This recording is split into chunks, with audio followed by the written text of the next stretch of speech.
Ô Mauro, o Trajano falou, não, o Flamengo pensar em título por enquanto é um devaneio. Porém, quarta-feira tem Palmeiras e Flamengo. Mais do que isso, o Flamengo dessa turma toda aí tem a melhor tabela. Joga vários jogos em casa, 5 jogos em casa, um fora contra o São Paulo na última rodada, São Paulo morto, não tá nem aí mais para nada. E o outro jogo é contra o América, não é nem no Independência, em Uberlândia. Então, esse negócio pode mudar. E também mudou um pouco, me parece, o comportamento do Flamengo. Foi um bom jogo contra o Fortaleza. Não é fácil ganhar do Fortaleza. Está mutado, Mauro. Opa, perdão. Eu acho que o Flamengo não pode pensar em título antes do jogo de quarta e de domingo, né? Se ele vencer quarta e domingo, Palmeiras e Fluminense, aí ele pode começar a pensar nisso. Por enquanto, ele tem que pensar só na vaga na Libertadores. O Palmeiras está ao alcance do Flamengo, depende só dele alcançar, porque tem aí uma diferença de pontos, mas vão se enfrentar. Se ele vencer e vencer o jogo atrasado, que é o Bragantino, ele alcança em tese o Palmeiras. Mas o Bragantino, o Flamengo depende de tropeço do Bragantino, depende de tropeço do Botafogo. O Grêmio, se o Grêmio vencer todos os jogos, o Flamengo não alcança o Grêmio pelo número de vitórias, por exemplo. Você vê como custa também essa derrota sofrida recentemente lá em Porto Alegre.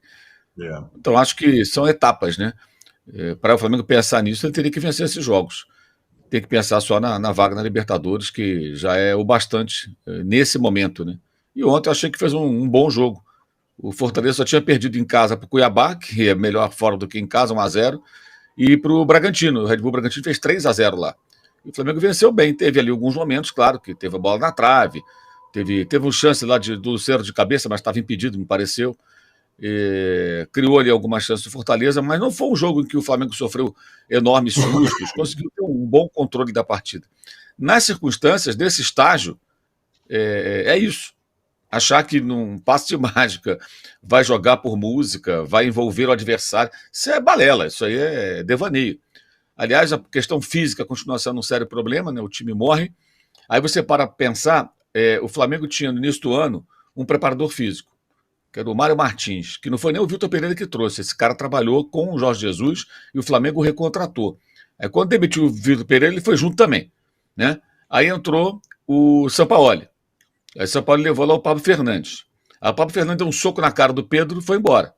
Aí o Isso. Sampaoli trouxe outro preparador físico, que agora não estou me lembrando o nome dele, até um fortão, meu Uruguaio, careca e um tal. uruguaio. Uruguaio Isso. do deserto. E ele mesmo.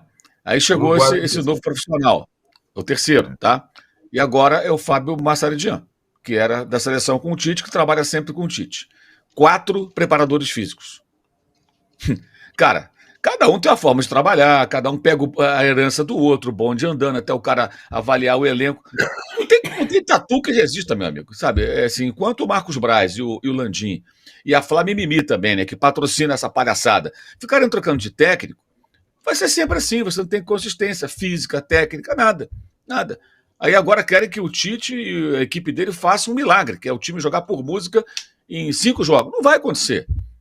Então, ganhar a vaga na Libertadores, conseguir na vaga, pensar no ano que vem. Se por acaso, circunstâncias outras, né? Tropeços e tudo, vitórias em sequência, o que é muito pouco provável no momento, acontecer, e aí você pensa em outra coisa. Por enquanto é um devaneio mesmo. Acho que não tem que pensar nisso, não. E verdade seja dito, o próprio técnico, em momento algum, falou em título, ele sempre falou em vaga na Libertadores, e isso foi o que falaram para ele, né? Você vem com essa tarefa, assume esse ano para classificar para a Libertadores. E é isso que tem que pensar, sem dúvida alguma. O Flamengo não tem condições de pensar em algo mais consistente, mais robusto, digamos, que seria a taça. Deve passar o ano, provavelmente, sem ganhar nada. Ô, Mauro, vou passar a bola para o Arnaldo, para ele também falar do Palmeiras, que é o outro concorrente, mas só um detalhe, né? Há uns anos atrás, o Flamengo mesmo reclamava que outros clubes reclamavam de jogos que não eram do Flamengo. Agora lá o Spindle falou: não, tem acontecido coisas estranhas, não sei aonde, no jogo do Palmeiras, pelo jeito. É aquela história de, nessa hora, tudo vale, todas as armas, né?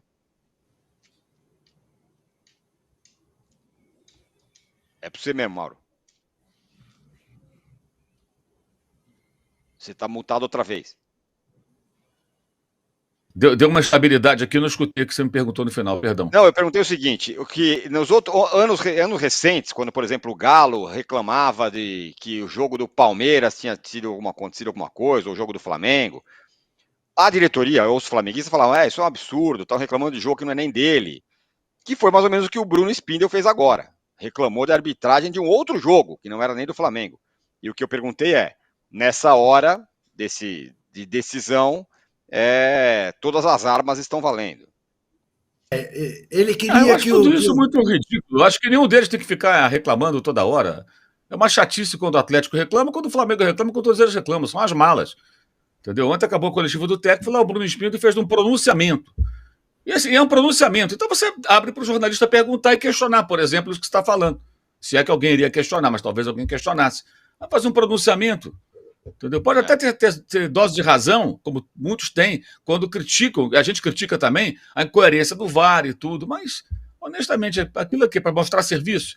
O que o Bruno Spindel tem que fazer para mostrar serviço, ele e o Marcos Braz, é contratar direito, é não renovar o contrato do Gabriel Barbosa agora, que é a ideia do departamento de futebol, que já deixou alinhavado com o jogador do seu representante, e está nas mãos do presidente do clube, e tem a ideia que tem oposição de praticamente todos, se não todos os demais vice-presidentes, dentro do próprio clube, a diretoria contra a renovação desse jogador nesse momento.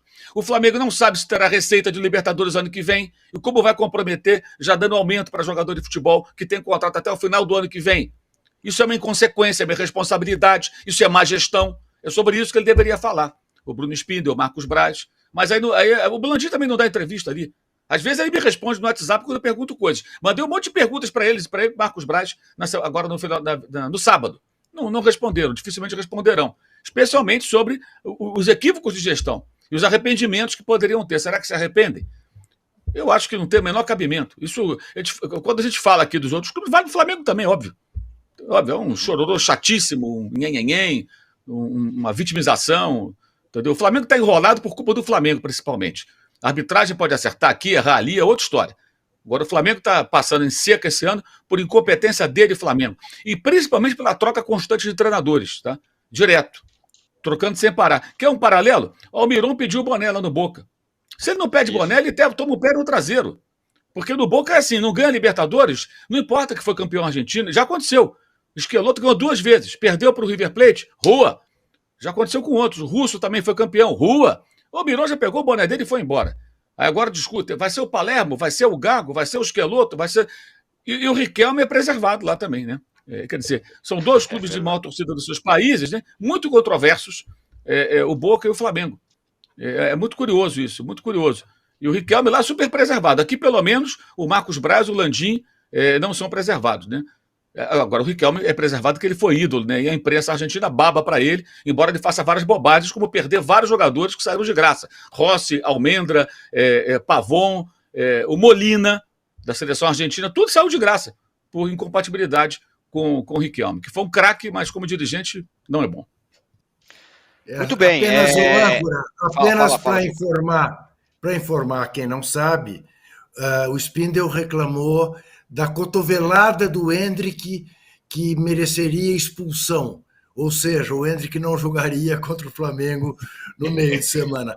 Ora, vá se coçar nas ostras, como diria o minha avó. O menino tá metendo medo, né? O menino tá metendo medo agora em todo mundo. Isso que eu ia perguntar para você, o Arnaldo, do Palmeiras. 5 vitórias seguidas. Agora o Endrick reapareceu. Antes do programa o Trajano falava, então... Podemos falar que o Abel demorou para botar o menino, mas aí tem a coluna do Tostão dizendo que não é bem assim. Enfim, o Palmeiras está vivíssimo. Aliás, daqui a pouco eu dou a parcial da minha enquete, Arnaldo. Só um minutinho, agora. O Juca não deu ainda a estimativa dele, o pedido dele. É verdade, Luca. Ô, Juca, por favor, hein? 5 mil. 5 mil, tá bom. Então vamos, corram, 5 mil. Precisamos de 5 mil likes. Diga lá, Arnaldo. Sobre Endrick, Palmeiras, Abel, pergunte. Endrick, Palmeiras na briguíssima, muito na briga. O Endrick, claro. E essa questão, e aí, o Abel? É um gênio ou, na verdade, demorou nesse caso? Era o Palmeiras que ia estar na final da Libertadores. O Abel é um bom técnico, mas é teimoso e errou com o Endrick. Errou o ano inteiro. Evidentemente ele errou. Ao tratá-lo como um jovem normal. E ele não é normal. Ele é muito acima da média, né? Ele é um jogador... tanto que foi contratado pelo Real Madrid antes. E não sou eu que estou dizendo, são os palmeirenses mesmo, né? Então, ao tentar, o Abel se gaba de ser um treinador que, desde que começou a trabalhar com a base do Sporting lá em Portugal, faz a transição correta do jovem para o profissional e tudo mais. Só que tem alguns casos, Tironi, que não são os casos de regra, são os excepcionais. E o Endrick se trata de um caso excepcional, porque ele é melhor que qualquer jogador do Palmeiras, inclusive dos experientes. E, na ausência do Dudu, mais ainda, né? Então a questão com o Endrick foi trabalhada foi um desperdício. Hoje é um desperdício saber que o Endrick vai embora no meio do ano que vem e que talvez o Palmeiras não consiga o título brasileiro porque o Endrick demorou a jogar. E a questão com o Boca, muito palmeirense, nosso companheiro Rubão Lisboa, no jogo Boca e Fluminense, na final da Libertadores, ficava pensando, puta, se o Endrick tivesse entrado antes, né? Porque o time do Boca é fraco, né? Vamos combinar, né? E tanto colorados como palmeirenses estavam lamentando a final com o Fluminense, cada um pelos seus motivos. Um pelo Ener Valencia, os gols perdidos, o outro pela ausência do Endrick. O fato é que o Endrick, no Brasileirão, já está fazendo a diferença. Foi ele quem colocou o Palmeiras na briga, agora fazendo gol do 1-0, vitória de 3 pontos. E o Palmeiras, digamos, nesse mergulho de tabela até o final do campeonato, que a gente tem feito agora, porque tem vários com chance. Aliás, que baita campeonato, para mim a melhor edição dos pontos corridos em todos os tempos. Quem não gosta desse campeonato de pontos corridos no Brasil, cara, eu não sei gostar do quê, porque é excepcional ter 6 times brigando pelo título efetivamente, faltando 7 rodadas, é um pouco bom demais para ser verdade. O Palmeiras tem, até a parada da data FIFA, 2 jogos muito complicados.